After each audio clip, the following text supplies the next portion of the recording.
যে কোনো সরকার যদি কোনো আমাদের মতামতের ভিত্তিতে বা আমাদের ভোটের ভিত্তিতে না হয়, সেই সরকার কিন্তু স্বৈরাচারী মনোভাব তাদের প্রকাশ পায়। ছাত্রলীগ মাঠে নেই ঠিক আছে, কিন্তু এরা তো হঠাৎ করে একদম গায়েব হয়ে যায়নি, দেশ থেকে চলে যায়নি। বাংলাদেশ জাতীয়তাবাদী ছাত্র দলের যে অবদান, এই 24-এর গণ অভ্যুত্থানের যে অবদান, সে অবদানকে অস্বীকার করার তো কিছু নেই। তো তারা যারা এই অবদানকে অস্বীকার করছে, আমরা মানে তাদেরকে বলতে চাই যে কারো অবদানকে ছোট করে বা কারো অবদানকে তুচ্ছ করে কখনোই বড় হওয়া যায় না। সবার অবদান, এই অবদানে আমরা বলছি না যে বাংলাদেশ জাতীয়তাবাদী ছাত্র দল একাই দেশ স্বাধীন করেছে, ব্যাপারটা এরকম না।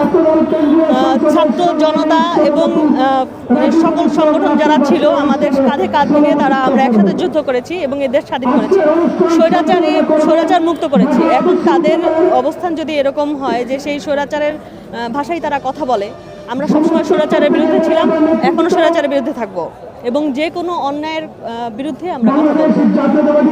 ছাত্রলীগ মাঠে নেই ঠিক আছে, কিন্তু এরা তো হঠাৎ করে একদম গায়েব হয়ে যায়নি, দেশ থেকে চলে যায়নি। তারা যে একটা লং টাইম ক্ষমতায় ছিল, তাদের যে দোসররা কিন্তু এখনও বিভিন্ন জায়গাতে থেকে গিয়েছে। তাদের যে আওয়ামী যে ষড়যন্ত্র আছে, তাদের যে বিভিন্ন ষড়যন্ত্র আছে, দেশের বিরুদ্ধে যে ষড়যন্ত্রগুলো আছে, তারা তাদের জায়গা থেকে কিন্তু চালিয়ে যাচ্ছে। তাদের হয়তো আওয়ামী লীগের বড় বড় নেতা তারা লুকিয়ে আছে, বা ছাত্রলীগের বড় বড় নেতা যারা লুকিয়ে আছে, এরা হয়তো সরাসরি কাজ করছে না, কিন্তু যারা এখনো তাদের বিভিন্ন প্রতিষ্ঠানে আছে, বিভিন্ন ক্যাম্পাসে বলেন বা প্রাতিষ্ঠানিক ইয়াগুলোতে আছে, তারা তাদের ষড়যন্ত্র কিন্তু চালিয়ে যাচ্ছে। আমি এই ষড়যন্ত্রের কথা বলছি। আর এই ষড়যন্ত্র অতীতে কেউ ষড়যন্ত্র করে কখনোই সফলকাম হতে পারেনি এবং ভবিষ্যতে সফলকাম হবে না ইনশাআল্লাহ। সংস্কার একটি চলমান প্রক্রিয়া। এটা আপনি নির্বাচন, আমরা যদি যে কোনো সরকার যদি কোনো আমাদের মতামতের ভিত্তিতে বা আমাদের ভোটের ভিত্তিতে না হয়, সেই সরকার কিন্তু স্বৈরাচারী মনোভাব তাদের প্রকাশ পায়, কারণ সে আমাদের জনগণের ম্যান্ডেট নিয়ে আসেনি।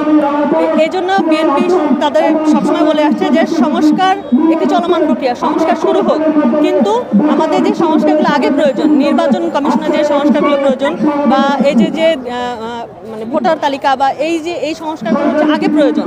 এই সংস্কারগুলো আগে হলে তারপরে আমরা এই আওয়ামী লীগ ফ্যাসিস্ট কেন হয়ে উঠেছিল, কারণ বাংলাদেশে একটি সুষ্ঠু নির্বাচন হয়নি, মানুষ ভোট দিতে পারেনি, তারা তাদের মতামত প্রকাশ করতে পারেনি, বা আমাদের প্রতি কোনো জবাবদিহিতা ছিল না। এই কারণে তারা ফ্যাসিস্ট হয়ে উঠেছিল। এখন আমরা আমাদের প্রয়োজনীয় সংস্কার যেটা আমরা বলছি, সেই সংস্কার শুরু করে তারপরে আমাদের একটি নির্বাচন অবশ্যই আমি মনে করি যে দরকার, কারণ বাংলাদেশের মানুষ তারা তাদের ভোট দিয়ে তাদের সরকার নির্বাচনে সবসময় তারা এই জিনিসটাই করে আসে। 1971 সালে তারা এই দেশ স্বাধীন হয়েছিল কিন্তু বাংলাদেশের সার্বভৌমত্ব রক্ষার ইয়াতে।